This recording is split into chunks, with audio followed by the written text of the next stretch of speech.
Hey guys, you're listening to the Money Date Podcast, a podcast that my husband and I launched to help young couples get real about their money. That's right. We'll ask our friends and a few strangers all the uncomfortable and awkward questions about how they handle their money. All the gory details and hopefully a few tips and tricks along the way that you can pick up and use in your own relationship. Okay. I thought you were going to open and I was going to... Well, we're off to a good start. I'll start. Okay. Can we put that in the podcast? We can. How bossy you are? We'll cut that part out. Welcome to the Money Date Podcast, where we talk about couples and money. On today's podcast, we have Regina and Riley, who've been together for... How long have you guys been together for? Actually, we didn't talk about this. I'd say about 6 years. Does that check out? That is actually correct. All right, excellent. Yes. Regina and Riley have been together for 6 years. Hi, I'm Dalmar. And I am Aditi. And we're your hosts. Welcome to the show. Thank you. Yeah. Glad to be here. You guys are going to be amazing. One place that we could begin is by contextualizing your relationship. You guys are 6 some odd years in now. Where did the two of you meet? We met in law school in student housing in San Francisco here. We were neighbors and met in the elevator on the way up. Wait, Okay. that's amazing. As she likes to characterize it, yeah. I actually wasn't not living here permanently. I was just coming in for the summer for an internship. And I saw this guy on the elevator pressing the same button. And so I waited until he got off. Wait, there's a movie made like this called Sliding Doors. Have you guys watched it? No, I you haven't. should. You should. It's like one of my favorite movies. That's amazing. And then who struck up the conversation first? Do you remember? I think I did. I think I waited until you put your key in the door to Yeah, make sure you're that like, you lived wait, here. who are you? Because she had been living there for months, and I never interacted with her or crossed So I was paths never somehow. Yeah. And then we crossed paths eventually. Yeah. She was out partying, doing her San Francisco thing, and I was like all studious and stuff. Yeah. And so his key worked. He checked out. He lived in the building. He lived in the building, yes. Okay. And when did things start to pick up? We hung out a day or two after. Yeah, the very next day. And it was the day that the DOMA decision was struck down, wow. something like that. And so there was a big party in the city up in the Castro. And after we got drinks, we went and met up with some of her coworkers up there and partied all night. And yeah, Been That was together it. every day since. Yes. pretty much. Yeah. And so now you guys live together, and we were actually lucky enough to meet you guys in our apartment in San Francisco when we moved here a year and a half ago. Yeah. Tell us a little bit about that evolution. You guys moved in together recently or some time ago. How long have you guys been living together? It was kind of a gradual process because she was living in New York still when we first got together. So I think she lived with me for a summer, and then I went to Tokyo and studied abroad. And so it was kind of a slow progression until 4 years ago when we actually got a place together, mostly for rent price purposes. Right. Because you can always split the cost of a very Amen. nice room. Amen. And we were hanging out together anyways, so regularly. That Yeah. It's the only way you can justify it to the parents. We used to joke that we used to live in New York City, and we always joked that couples in New York didn't break up because it was just not affordable to live on their own. Yeah. Basically. Which is also true in San Francisco. So you guys must have had the money conversation or conversations about money relatively early on in your relationship. Is that right? Or Regina shaking her head? Yeah. No, not at all. It was quite a ways in. We had very different ideas on what that was. Yeah. I think culturally. Yeah. It took us a long time to really talk about it in depth. We'd allude to it maybe here and there, and we Yeah. always were good about sharing expenses, but not about the real formal talks that couples have. Yeah. And I think that we were very conscious of sharing expenses just because San Francisco is so expensive. Yeah. And we met each other as students. So, our first date, we were at a happy hour.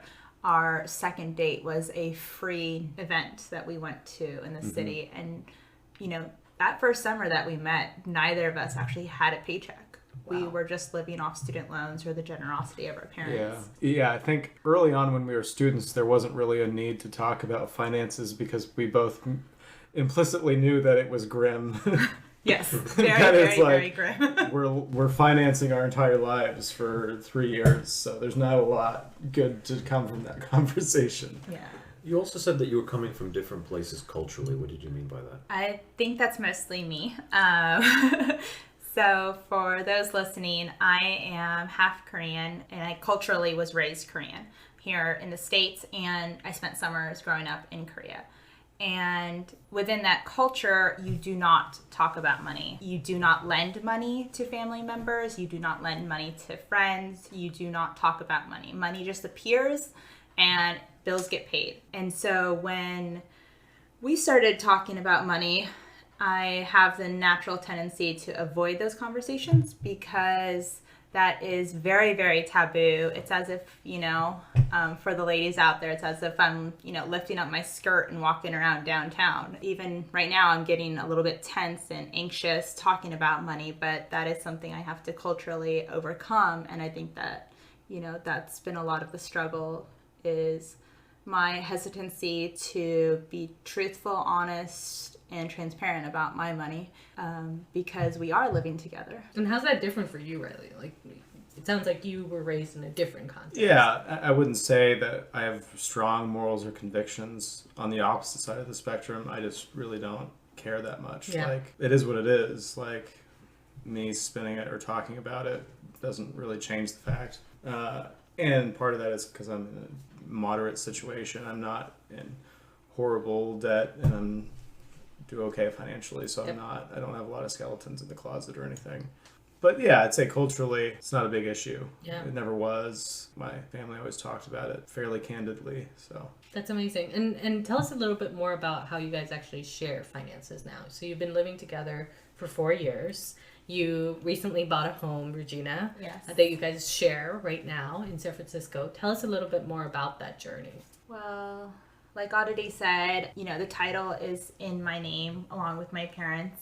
Riley does pay rent to me. Yeah, it's what you'd consider Yeah, rent. rent. That's But it how we helps support pay for conceptualize the it. mortgage. Yeah. Correct, yeah. Yeah, it goes towards the mortgage. Otherwise, we don't have like a systematic way of sharing expenses. We just Venmo one another back and forth. Many as it couples do. arises. Yeah. Many couples do. Like, for example, this weekend we went through the McDonald's line and I literally just Venmo'd him $5. I think you mean Whole Foods. We were going to Whole Foods. Yeah, sorry. Right. People in San Francisco do yeah. that, right? But, every now and then if I feel like, this is, maybe I haven't pulled my fair share, then, I'll get, his coffee in the morning, or if I choose to go to Costco, and if I choose to spend beyond the allocated household actual needs, then I will eat that cost, is how I feel like it, because yes, the groceries are all in the fridge and we're both able to eat it, but I chose to buy that. Whereas, maybe for the toiletry items and those basic needs, back in the day, we used to like Venmo request. We were more particular about it, but now we Yeah. just keep a more intuitive barometer of like where we are in relation to one another. And that fluctuates based on what either person is going through with their job or their finances. But generally, we just try to keep it fairly even keeled. It sounds like you're trying to, like fairness is really important to you guys. And that fairness, like you were describing, is very loosely defined and doesn't necessarily mean 50-50 all the time. But it's sort of a piece that the two of you connect on. That value feels or sounds important to we both of found you. common ground on that over time. Yeah. You said over time, was it not initially that way? And if it changed gradually, what sort of brought about the changes? Well, it was just a trust thing, I think. At first, you had to like micromanage each transaction, but over time, we've built trust between one another to like take our hands off it and really assume that the other person is doing it equitably, and I think that happens. So I can so relate to that. I remember the early days of Delmer and my relationship, and I was like, oh my God, this guy spends money very differently than I do. How are we ever going to be able to share a credit card? Mm-hmm. And that was a big step for us that day that I said, oh, great, why don't we build credit history together? You mean I wasn't trustworthy from the beginning? That's scary. It sounded so romantic. I also think that, going back to the living together situation where everything that we do together is not so tangible as money is. So, for example, if one of us is pulling the weight in the household chores, that's not as tangible monetarily as going out and buying groceries. But, you know, I think it's not per se just the spending, but our lifestyle together. Is one person overcompensating for the other this week, you know, or this month? Or has it been a little bit too long and is it not fair right now? Yeah, like when Regina was studying for the bar exam, she was around and could take care of our dog. But as soon as she finished with that, then we had to get a dog walker, which is $400 a month or something. So, yeah, there's like value add by her being around and doing things that way. Makes a ton of sense. You talked about beginning your relationship in a place where maybe you were coming at things from different cultural situations. Regina, you talked a little bit about what informed the way that you thought about money. When did things begin to change for you? Riley, it sounds like you were very laissez-faire and laid back about the whole thing. I imagine that helped to a degree, but what else brought you to a place where you could talk about money more openly with Riley? I think I had a major breakthrough early this year where I just felt like I couldn't do my finances on my own. As knowledgeable as I have come to be just through self-education and working in the work field, I just felt in over my head and I had to ask for help. And that's when, you know, we had a big breakthrough and were able to, you know, really actually start that conversation. Yeah, I think we've learned from one another slowly over time. Like, she's into couponing. And love coupons. I literally will buy everything at full price all the time because I don't care. I just want it now and when it's convenient to me. But over time, I've learned to I love this story. shop more smart, I guess. And I don't collect coupons in newspapers, but I generally look for sales on things. Sure. And I can like abstain and wait for a week if I know like Memorial Day is coming up or something. So, like, we've kind of taken plays out of one another's playbook, and then larger events, too, where things boil over, but are all cathartic moments where we learn and grow from. So I think it's kind of a mixture of the two. So let's talk about that for a second, the playbook. Riley, I'd love to hear, what do you think are Regina's best money habits and vice versa? Oh, just very... Besides couponing. Yeah, I mean, that's one of the strongest ones. Just good at getting deals and doing things right at the right time. But she can get into like the Groupon mentality as well, where she buys stuff 5 years in advance. So it's a double-edged sword. I like that she's shrugging her shoulders and nodding as he says this. Yeah, but she's very persistent in looking at her finances. And the biggest problem that I've always had is like the ostrich effect, where I just stick my head under the sand and don't look at my bank account for weeks on end and hope that I get through on the other end. And she's like inspired me to monitor it more actively, and that is extended beyond my bank account to my credit lines and to like my credit score. And I'm in a much better place in all of those aspects now because of watching her do it properly. As one of my old bosses always said to me, hope is not a strategy oddity. And so that has stayed true across multiple aspects of my life. What are Riley's strengths? He makes purchases that make him happy. If he buys a coffee in the middle of the day, it's to literally break up his day, to get the mental clarity. There's a lot more depth behind each purchase. I think Riley also has made me see that you need to budget in vacations.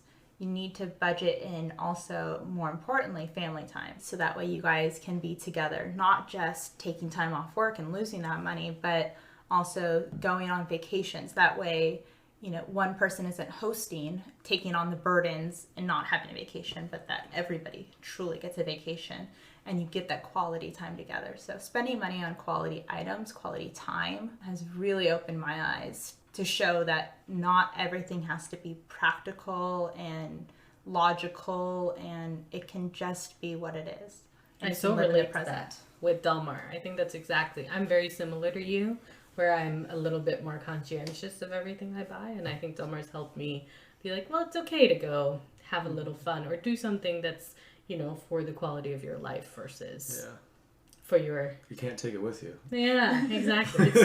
It's so true. Yeah. You can pass it on to your family, but you can't take it with you. So, Can you help me think back maybe to that moment where you made your first purchase that was from the Riley blueprint? Oh.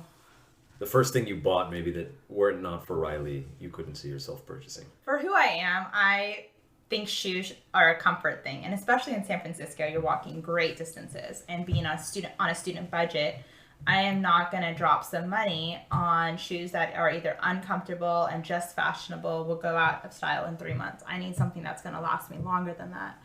But one summer when Riley and I were together, he said, you should get booties. And I was like, oh yeah, that'd be great. Who's going to pay for them, right? Like, what's going to go on? He's like, no, you need to buy booties. Like, you need to invest in yourself. Like, you need these booties. And I don't know if I was that much of an advocate about booties. More Riley, the be philosophy honest. Are you of... selling for booty companies? Well, yeah. I mean, they look great, but... yeah. But you took me to an actual store. So, like, one thing also I'll give Riley credit for is that he's a lot more fashionable than I am. So I didn't even know where to go. So I would have gone, to maybe Payless or whatever. But Riley took me to an actual store that sold booties. And, yeah. It was much more improvised than that. I didn't seek out a booties store and take her there. And it was more the way I recall it was more spontaneous, where I was like, just buy the damn shoes. Like, if you like them, then do it. And I think that's what you're getting at. But look how she remembered intent it. behind it. Very differently. Apparently. But the record reflects that. I love this. I love it. So tell me, when it comes to your finances, what's something about your finances or just money in general that frightens you? Just knowing that I didn't have a solution otherwise, so I deal with a problem that's there one way or the other. And it usually was okay, you'd sprinkle in an overdraft here or there, maybe, but I always made it through on the other end. I mean, if I really saw stuff going off the rails, then I would hop in and take care of it. But yeah, I mean, I've been like of very modest means for a long time, where I've been making minimum wage or not a lot in my career because I was a student or in between undergrad and law school, and it hasn't been until after law school where I've made enough money where I can actually be happy about my finances. The rest of it was just like survival mode, like barely making enough. That's a really great way to say it. Survival mode is frankly a mode that many of us are still living in and trying to get past and get beyond. So yeah, it's like my bank account never provided me any uplifting news. Like, it was always just like, all right, I have an okay amount that's only going downward every month, never carrying over to the next. So it's easy to just ignore it. And I made it through that. And now I'm in a different place where I can have carryover from month to month, and it's not such a immediate pig spewing blood. Like, it's like a living, breathing thing that's good source of happiness for me, I guess. So what does the bank account now represent? No longer the pig spewing blood, but now it is a tree that's growing. Yeah, I'd say something like that. Tommy's looking at me funny. Okay, moving along. What frightens you? Debt. Lots and lots of debt. I am, what would you say, I'm a first generation? Yeah, even though I wasn't born in the States. Yeah, so I think debt, for me, you were never to go into debt. Even a mortgage, my parents were freaked out about.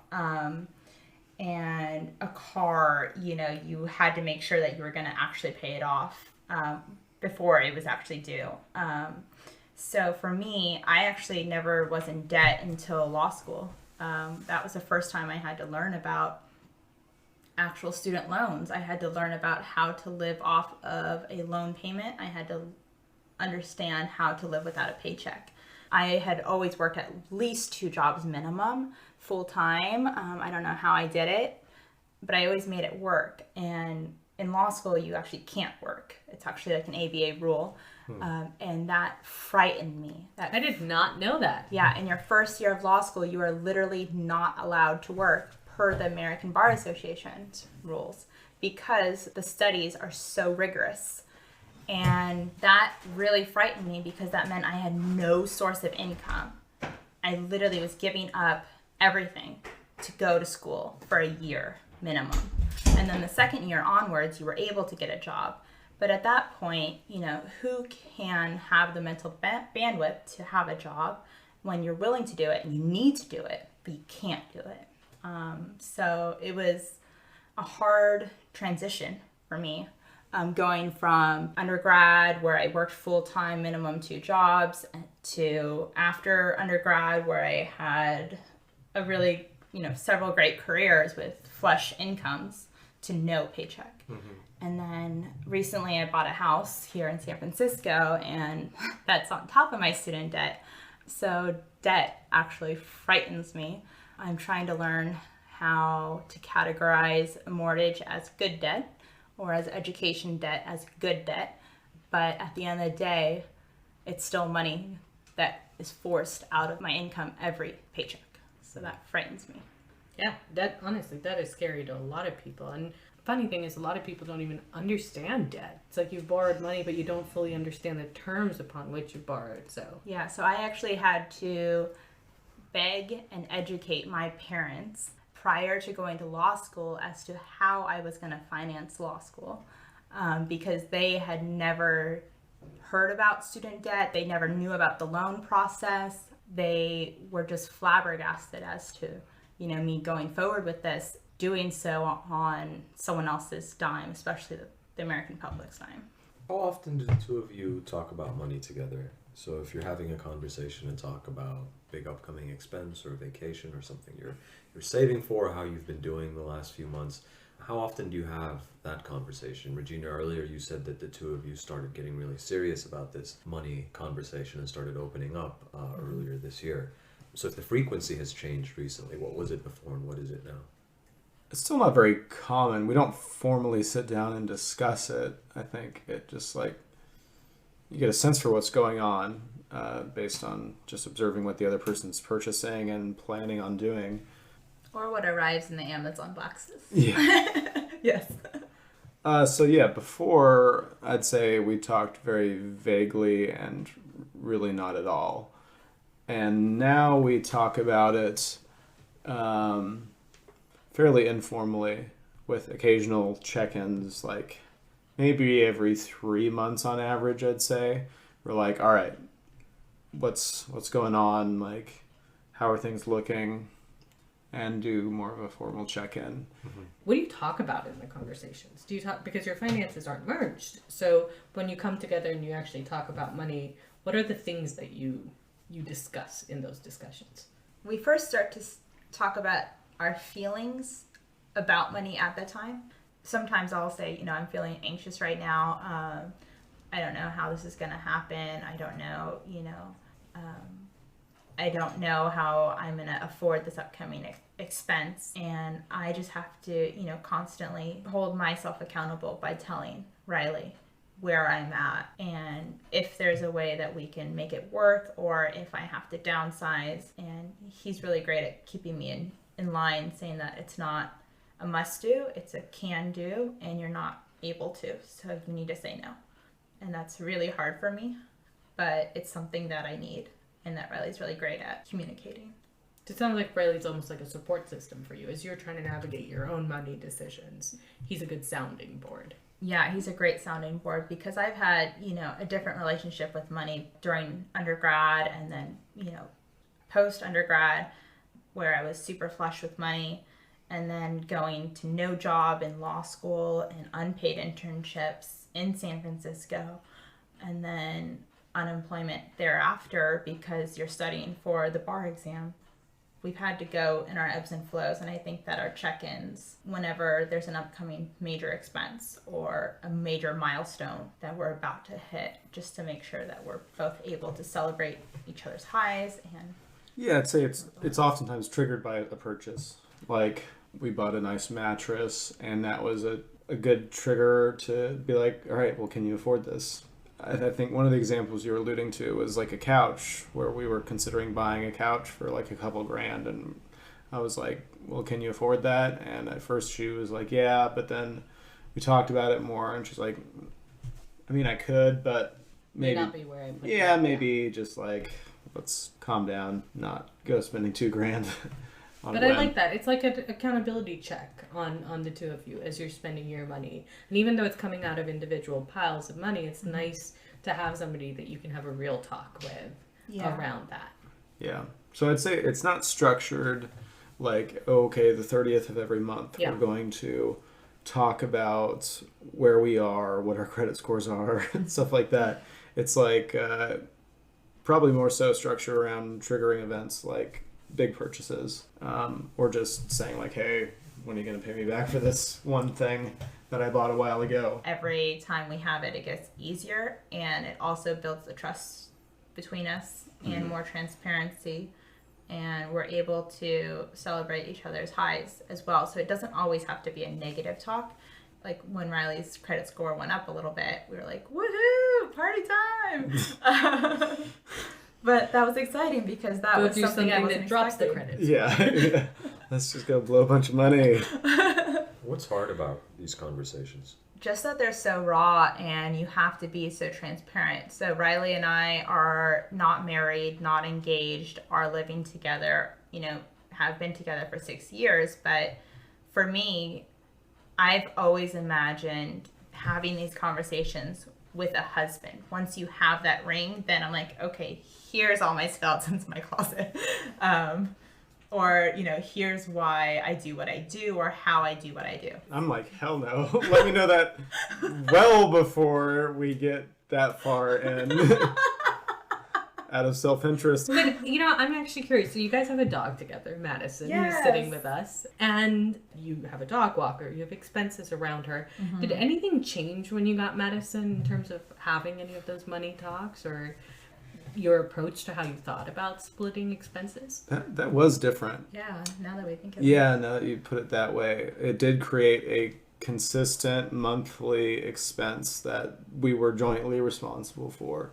Because, like, rent is one thing. I just, like, shoot her a check or a Venmo for the amount on the 30th of each month. But with Madison, it's like an ongoing expense that fluctuates and comes up randomly. And that has created a much more ongoing kind of shared bank account that will probably carry over. So moral of the story, great way. Every couple should get a dog. Great way to start Yes. the money conversation. Yeah. So I think we should transition to the rapid fire game that we like to play. Aditi, why don't you describe or explain what the rapid fire game No, is? babe, you do it. Okay. So this is our version. I'm going to give it a shot, everybody. Hang on to your seats. This is our version of the honeymoon game, where we ask, instead of embarrassing questions in front of all of your friends and family, that has very little to do with the ceremony or the journey you're about to embark on together, a version of this that has to do with your finances. So we've asked each of you 5 questions before we started recording today's show. I asked you to write down your answers. You've not shown them to each other, and so we're going to ask you those questions again, and for our entertainment and for yours, you're going to each give those answers now. So I'll start with the first question. If your partner won the lottery, what would be the first thing they spent the winnings on? And the winnings here are $1 million.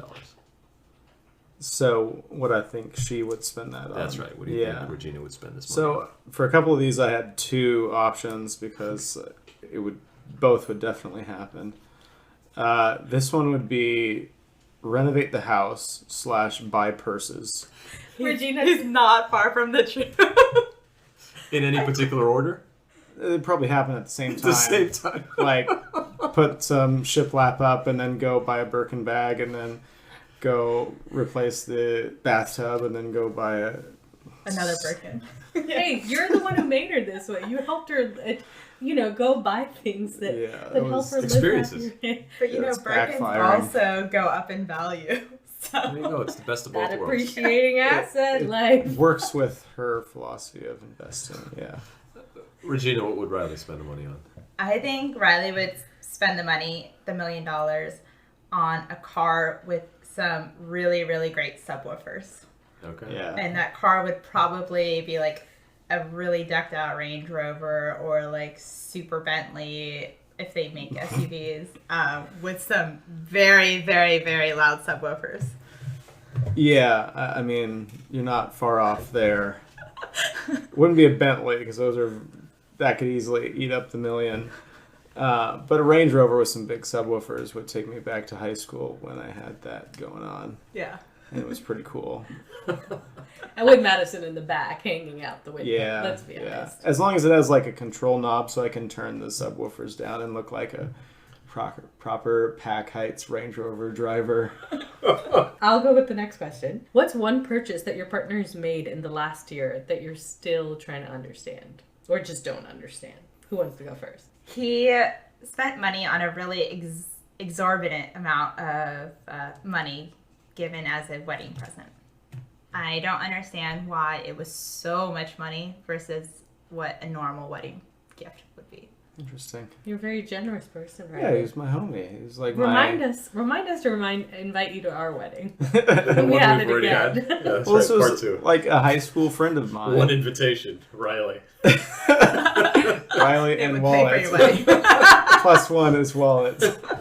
This was like a high school friend of mine who has always worked minimum wage jobs or slightly above there, and I don't know, I just wanted to help him. Yeah, get his marriage off on the right foot. Like I felt invested in making sure his marriage was like going well or something, or on the right they're foot. still together. Yeah, that was only like a month ago. So. Yeah. So Got she it. loves Riley. She's like, Riley, come over anytime. Hang out with us. Yeah. What's your answer, Riley? I mean, new clothes is just a constant. Men will never understand women's clothing budget. Yeah. Home decor that we haven't both vetted. Tell me more. I mean, I've got great taste in stuff, so I can just like pick stuff out and she'll like it. But certain things that she picks out, I'm like, honey, we gotta take that back. It looks terrible. So yes, there are 12 paintings that he has taken down from the wall, hidden underneath some cabinets, and will not for the life of him let me put up anywhere in the house. I have tried to put them up in the sneakiest of corners, not that you can hide 12 paintings, but All right, let's clarify. It's a calendar, an artistically done calendar, and at first she just like scotch taped them to our wall in our nice house that we've spent a lot of money and time making look nice. And she just like scotch taped these damn calendars up on the wall, and all of our friends were also like, that doesn't look good. One friend from New York sent Regina frames to frame them because she was like, this doesn't look good. You gotta at least throw a frame on that. that's true. And so now they're framed, and I'm still like, I just don't want 12 things on the wall. And I don't care about the months of the year that much. So be staring at it all the time. If anything, that's stress-inducing.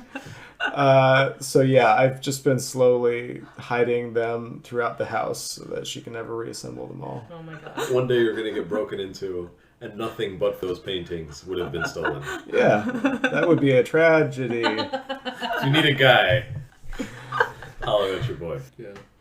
So, painting purchases aside, complete the following sentence. When it comes to money, one thing we cannot agree on is... So this has kind of come out through a lot of your comments. I completed the sentence with having fun with it. Having fun with money. And that's kind of like my philosophy is, I mean, definitely save and be responsible, but also like just, go on trips and Live life. live life with Yeah. it. Yeah. What'd you say, Regina? Eating out for every meal. Yeah. Who likes to eat out? Who likes to eat out? Gross exaggeration. Madison has to go out, so Okay, my turn. What money question do you think is important to ask your partner when things start to get serious? mine is how much debt do you have? Not how much money do you have?